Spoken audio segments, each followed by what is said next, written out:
Had access to the house, and he knows better than to be talking about the things that he does with Big Brother Puff on national television. They had a recording of Meek and Diddy making love. Ew. I don't know if it was love.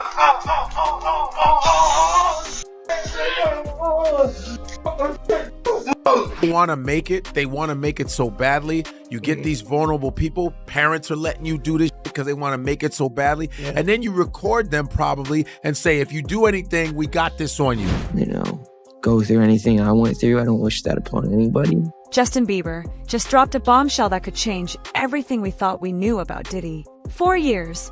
Fans watched Justin's chaotic teen years. The meltdowns, the scandals, the sudden disappearances. But what if it wasn't just fame getting to his head? What if it was trauma?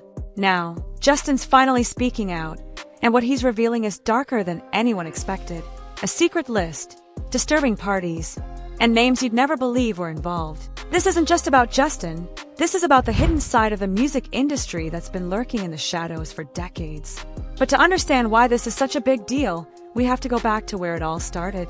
Before Justin Bieber, before the lawsuits, before the FBI raids, there was Usher, a 13-year-old kid with a golden voice, handed over to Diddy like some kind of twisted industry rite of passage. I moved to New York City, and I lived with Sean Puffy Combs for a year. On paper, it was mentorship. In reality, it was something much darker. Usher has dropped hints for years, careful not to name names, but the truth is leaking out now like a dam about to burst.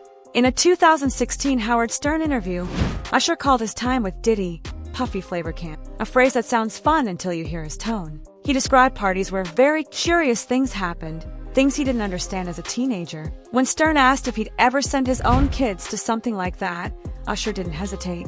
Hell no. I did say is that there were very curious things taking place, and I didn't necessarily understand. That single response speaks volumes. Because if it was just wild parties, why the visceral reaction?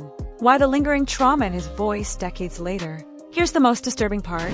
Diddy wasn't just Usher's mentor, he was his legal guardian. That meant full control. No parents intervening. No rules.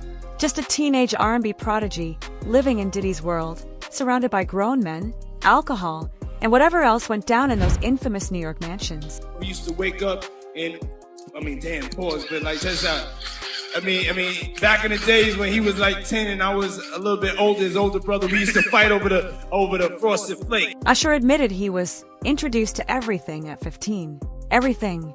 Let that word sink in. Because in the music industry, everything is rarely just champagne and studio sessions. Fast forward to last year, right as Diddy's legal troubles exploded, and Usher did something shocking. He wiped his entire Twitter account clean. Every tweet, every photo, gone. His excuse, I was hacked, but fans aren't buying it. Not when the timing lines up perfectly with federal investigations into Diddy's inner circle. Was Usher scrubbing evidence? Silencing himself before someone else could?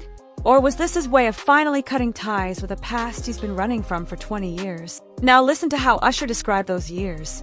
Overwhelming. Too mature. Things I didn't understand. Now compare that to Justin's recent claims about being forced to watch inappropriate content as a teen. The same patterns. The same language. 2 generations of stars. Same traumatizing playbook. The only difference, Usher survived the 90s music industry. Justin barely survived the 2010s. And that tells you everything about how much worse the system has gotten. But if you think Usher's story is disturbing, wait until you hear what Justin endured during those 48 hours with Diddy. That viral video of 15-year-old Justin Bieber grinning next to Diddy in 2009? It wasn't just a fun meet and greet.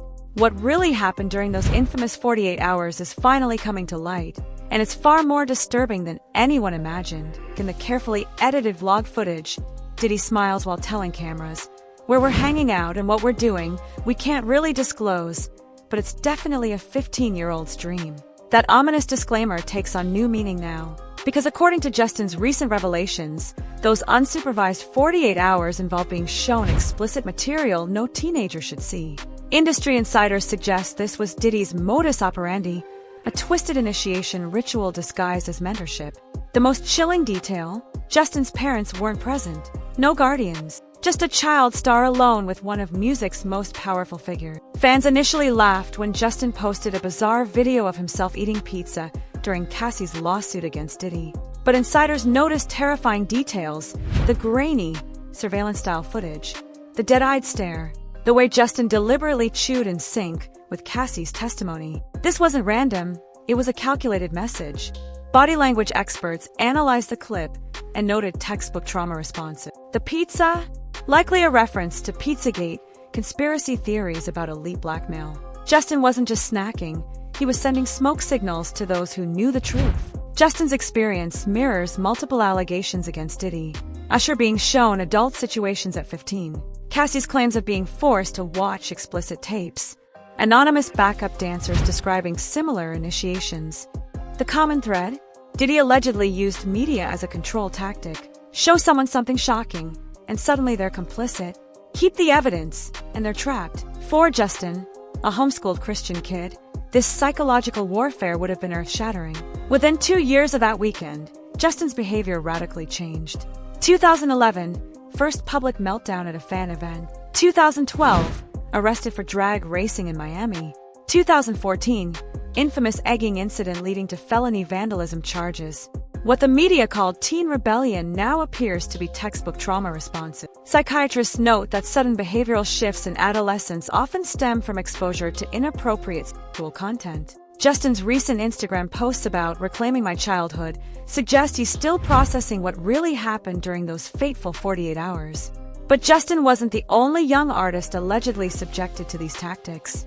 When Meek Mill's name surfaced in court documents, his reaction shocked everyone. When Meek Mill's name surfaced in Rodney Jones' lawsuit against Diddy, the internet exploded. But what followed wasn't just denial, it was a full-scale counterattack that revealed more than Meek intended. Buried on page 87 of Jones' lawsuit was a single explosive footnote alleging Diddy bragged about sexual encounters with Meek Mill and Usher. Though presented as hearsay, the legal filing included a bombshell detail, a reference to alleged audio evidence.